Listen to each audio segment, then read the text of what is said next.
Hi guys, welcome back to the channel. One thing I noticed is that people love talking about millennials. That they're sensitive, they don't want to work hard, and they eat too much avocado toast. And honestly, that's probably all true. But the best part are all those online articles. Check these out. Millennials are killing the baby industry by having pets instead. How millennials eat. Are they killing beer, American cheese, and canned tuna? Have millennials killed the doorbell? People admit they're too scared to answer the aggressive ring and don't open the door to visitors unless they text first. Sounds pretty sensible if you ask me. So I was on Reddit, like usual, and I saw this post. What is a thing that millennials are killing that deserves to disappear? Cool, let's hear what people have to say. Maybe not quote unquote disappear, but hopefully change. Taxi companies, oh yeah, want to be void of innovation for 40 to 50 years? Let's see how Uber makes that work out for you. Innovate and compete already, or die in the monopolistic, exploitative hole you dug for yourself. I seriously can't stand them in New York City. They are so rude, and the prices are sketch as hell. Forget about being on the road with them, they are complete psychos, they have no regard for anyone. I hope the entire industry crumbles, especially with congestion pricing around the corner in New York City. It's about time they are held accountable for all of it. I legit got pulled over in a taxi in New York City for speeding. The guy left the meter running, like I was going to pay for his time with the cop. That is balls. Lol, what happened when you called him out on that bullshit? Oh, we just straight got out of the cab and started walking. Uber and Lyft driver here. The taxi companies signed their own death warrants. Shitty cars, that reek of smoke, no advertising, bitchy drivers, anti-competitive actions, unreliability, high rates, and plus fees for freaking everything, and then still expecting us to tip for the whole ordeal. If a know-nothing fresh kid can do it better than you, with no more instruction than a 20-minute video, you done played yourself like 3 consecutive royal flushes. Hey man, you also forgot the best part. Cash only, my card reader doesn't work. Like dude, I haven't freaking carried more than $5 in cash for years. What about golf? An incredibly boring, overpriced, exclusionary experience which takes up a titanic amount of land space. Hit the ball, get in the cart, hit the ball, get in the cart, repeat 18 times, then go chill in the clubhouse with some overpriced food and drinks. That's a hard pass for me. Yes. When I was growing up, several people actually told me, if you really want to make it in the business world, the easiest way is to learn to play golf. The day I can no longer play basketball or soccer and I have to settle for playing lame-ass golf is gonna be a very, very sad day for me. I'm gonna say the diamond industry. It seems pretty sketchy. Diamonds aren't even rare, they just all belong to one place that only allows them to trickle out slowly, so they can be sold at higher prices. I would rather have a lab diamond, to be honest. At least I know it was ethically sourced. I agree with you there. There are actually warehouses full of just diamonds. It's kinda horrifying to think of, especially knowing people likely went through hell just to get them. Am I correct in saying that diamonds aren't actually super valuable, right? Isn't that just something the engagement ring industry fooled us into thinking? Hey, that's another thing that needs to change. The expectation an engagement ring must be diamond, or the expectation that you must have a ring. Someone who works in a jewelry store told me that emeralds and sapphires used to be mainly used for engagement rings, and then somehow along the way, people were convinced they wanted to buy diamonds for ridiculous prices.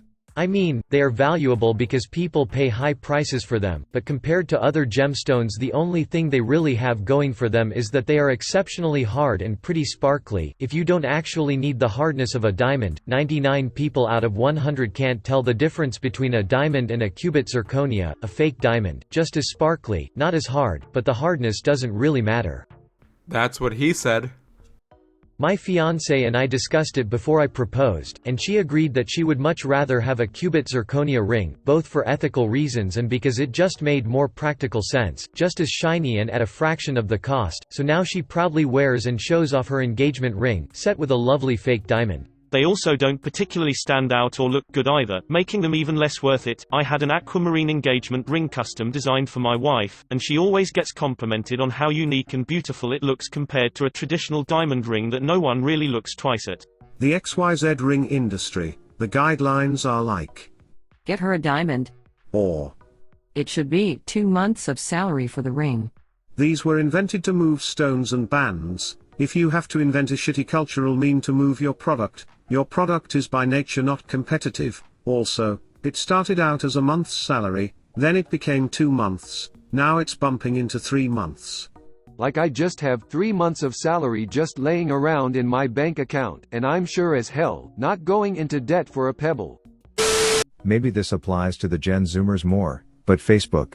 As a 21-year-old, and therefore, a Zoomer, I can confirm that Facebook is on borrowed time. Cigarettes, the day they die out will be glorious. Never gonna happen, at least not in this lifetime. I know many millennials that are gonna be lifetime smokers. Sure, but a so-called lifetime is much shorter for a smoker than a non-smoker. Cable. It never made sense to me to pay so much for something that only has what you wanna watch on it like 10% of the time. Either it's gotta go, or it's gotta be much more customizable. I mean, it made a lot of sense in the 80s and 90s, otherwise you would only have local channels. True, but taking 30 to 40 years to innovate is long enough. After cutting the cord, I now subscribe to several streaming services that I also only watch 10% of. Instead of one giant bill, I pay several small bills. It's a step in the right direction, but it hasn't exactly solved the problem. Cable is dead. Long live cable.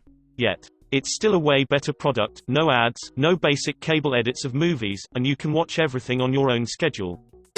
The idea that you won't graduate college until at least 22. My nephew is 17 and will be graduating college in May. Seriously, folks, homeschooling is a pretty smart way to go for kids nowadays. Way cheaper college credit programs that also count for high school credit. Gets the job done twice as well. Thinking that you should drive yourself into insane amounts of debt by buying a house many times larger than you need for no reason, and then filling the extra rooms with piles of garbage. You should watch Marie Kondo's show on Netflix. Just huge houses with nothing but junk. It really makes you want to turn into a minimalist. A lot of my neighbors park their cars on the street, because their 2 to 3 car garages are full of junk. It's crazy. This, 100%. We're used to living in cramped spaces through university, or previously with parents, so why all of a sudden rush to buy a house, to then just spend your life filling it with junk, and then discounting your time to pay for said things? There's a book, Swedish Death Cleaning, that highlights that much of what people think their children will appreciate as they grow older is just considered junk at the end of it all. What if we instead invested those dollars into life experiences, travel, time with loved ones, etc.? Part of the problem is that a lot of older people literally didn't think of certain choices they made as actual choices. They thought it was just what you did, and so they went out and bought a big house under the assumption you needed one, and were afraid of looking poor by not doing so. They had all these hazy ideas of what they needed to use extra rooms for, but any kids who were being raised in those situations are starting to catch on to the fact that there was a lot of rooms that honestly just weren't used for much. Some people had a separate front room and family room, even though those both fulfill the same purpose, a separate dining room that was ostensibly for company but never got used. A separate office that had a desk or computer in it that could have easily doubled with any other room, a separate vague hobby room that has stuff in it of theirs that could have doubled up with any other room. Some of them literally have rooms that are just being used as storage and are filled with boxes. A lot of them just didn't know how to not end up with a house filled with tons of boxes of garbage. Once you start parsing out all these rooms, you realize you could easily live in a much smaller space and be just as happy, and it would not only be less money to buy but even less money to heat and repair. I remember when I was young I heard people talk about living in an apartment or a condo perpetually as failing at life, but for me now it occurs to me that that doesn't really seem like that big of an issue. You could even raise kids in one as long as you don't have too many. Here's one that isn't consumer-based per se, but the unreasonable, one-sided, and idiotic expectations of loyalty and devotion from it will employees, particularly those who work for large companies. Employers have shown for decades that loyalty, respect, or even common courtesy towards their employees is basically non-existent, and they deserve to be treated the same way. Good one, mate. Let me also add, the whole concept of climbing the corporate ladder, boomers would say. If you don't work hard and keep a good job, you'll be living in a van down by the river. And the millennials would say. Cool, what sort of van? And which river?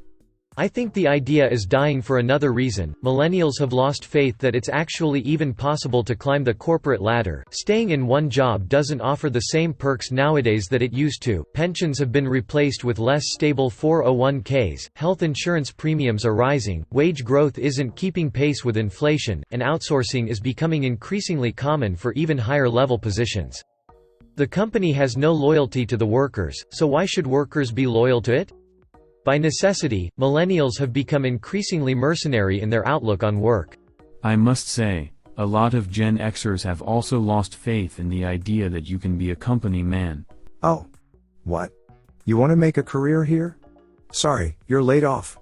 No one expects loyalty from their company, so we preemptively leave on our own terms.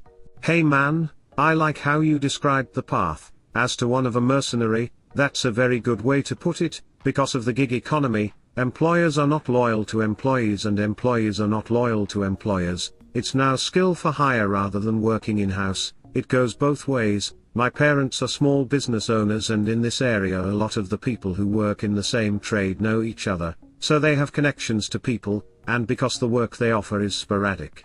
They don't permanently employ anyone but rather contact people when they need work and ask them if they'd like to work on X project. Once they finish work on the project, they leave to work for some other business owner who has work for them. Oftentimes it's somebody that my parents know anyway, but then again the lack of loyalty sucks too. Sometimes you get someone who takes as many paid holidays and sick days as they can, or slack off at work just enough not to get fired, because they don't care.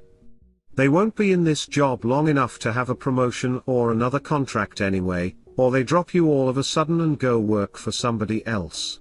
It doesn't help that after boomers pushed out their parents' generation with mandatory retirement ages, they turned around and removed those retirement ages, and decided they wanted to keep raking in the money, which in turn, gave no place for the next generations to go, and those boomers at the top, are doing what they can, to remove as many jobs that the people in the younger generations are trying to take as much as possible, and all in the name of putting more money in their own pockets. Here's another one that needs to die: unnecessary formality. I'm lucky enough to work in an office that has almost exclusively people in their 20s and 30s, and the dress code is nearly non-existent. The company that I work for sees it as pretty unnecessary for employees to come in all dressed up, just to answer phone calls or emails.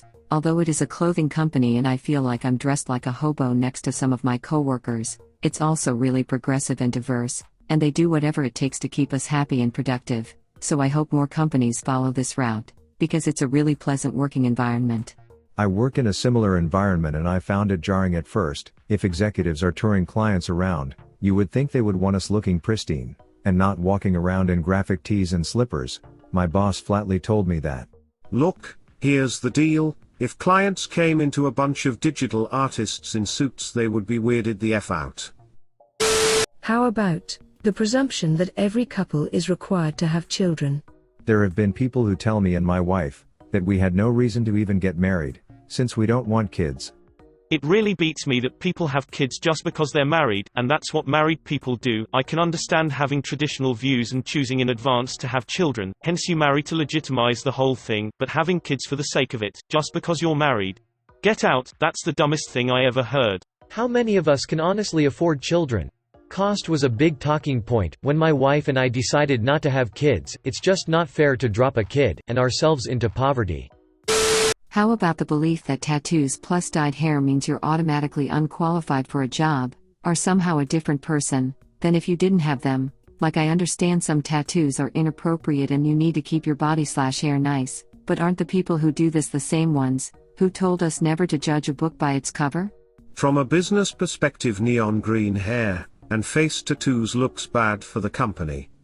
But dyed in a more natural color, even straight black, or silver even, or tattoo sleeves are much less detrimental. As an urban planner, it makes me incredibly happy to see younger people see the benefit to mixed-use, transit-oriented, high-density housing and are ditching the traditional model. Giant single-family home cul-de-sacs are the most inefficient use of land possible. They cause enormous strain on a city's resources, exacerbate the effects of traffic jams, force people to depend on cars, which is one of the biggest polluters of greenhouse gases, essentially have prolonged the effects of segregation, and are a huge factor in the housing crisis we have today. I think this is because a lot of us can't afford houses. We would rather have a house, but the high density stuff is all we can afford to have. Car dealerships, more millennials are busing, biking or using car shares. It's less expensive than purchasing new oversized vehicles and is better for the environment. I think the worst part of the dealership is having to negotiate the price. When you buy a Tesla, there's no negotiating. This is the price for the car you're looking at, period. End of story. Going forward, I hope all new car sales switch to this model. I knew a lady who got the advertisement price on her Corolla, but that's only because she threw a temper tantrum at the dealership. I think the main issue with vehicle purchases is low credit, little financial knowledge, little knowledge of negotiation, and the keeping up with the Joneses. If you go to buy a commuter car, don't have terrible credit, and negotiate with the sales and finance staff, you can certainly drive out of there with a decent deal that only helps your credit. The problem is people buy cars as status symbols and purchase outside their means, don't negotiate well, and accept terrible finance terms. My wife has a friend that told her the other day that her car loan has 25% interest. What? I can't even comprehend that. After 4 years, they still owe $15,000 on a used Dodge Dart. It's dying because no one can afford a brand new car anymore. Doctors not knowing the pricing of their own services. Front office employees are having to understand medical billing as millennials don't just roll over and take it like our forebears did, but it's also a function of the costs increasing. Doctor here, it's impossible for us to know, because the administrators who own the clinics and hospitals keep that data secret. Then, they charge contracted, in-network insurance companies secret prices and hope for the best in terms of what is actually paid. The amount finally agreed upon to charge varies by patient's insurance company. Additionally, the physician receives a tiny portion of what is paid out. The so-called facility fee goes to the owners of the equipment and building and administrators. So, yeah, I ain't wading into that pool of horse shit. I care about you, not the insurance you have. And I try to educate people of the need to vote for a system without private insurance companies, but to no avail. Paper napkins, they're just bad at their job. Kitchen towel is much better. Spanking or beating your children, how that practice survived as long as it did is still a tragedy. God damn it, how do I make this child understand me? Oh, I know. Whipping him or her a few times should do the trick. Excuse me, what? Chain restaurants like Applebee's and Chili's need to die. Make room for some awesome local chefs to show their talent. The Republican Party needs to go. Or the two-party system in general, allow for more options than a giant douche or a turd sandwich. The things we're quote-unquote killing are crap to begin with, so we aren't using them/buying them. Chain restaurants have overpriced, unhealthy food, cable is overpriced and you barely use 10% of what you're paying for, diamonds aren't rare, and their value is determined by a company throttling supply and marketing to women. Harley-Davidson makes obnoxious motorcycles and markets them to middle-aged accountants having a midlife crisis and hardcore bikers. And the list goes on. If these industries/companies provided a good product or quality service, they'd be fine. They don't, so they aren't. Change or die. It's not our fault you suck.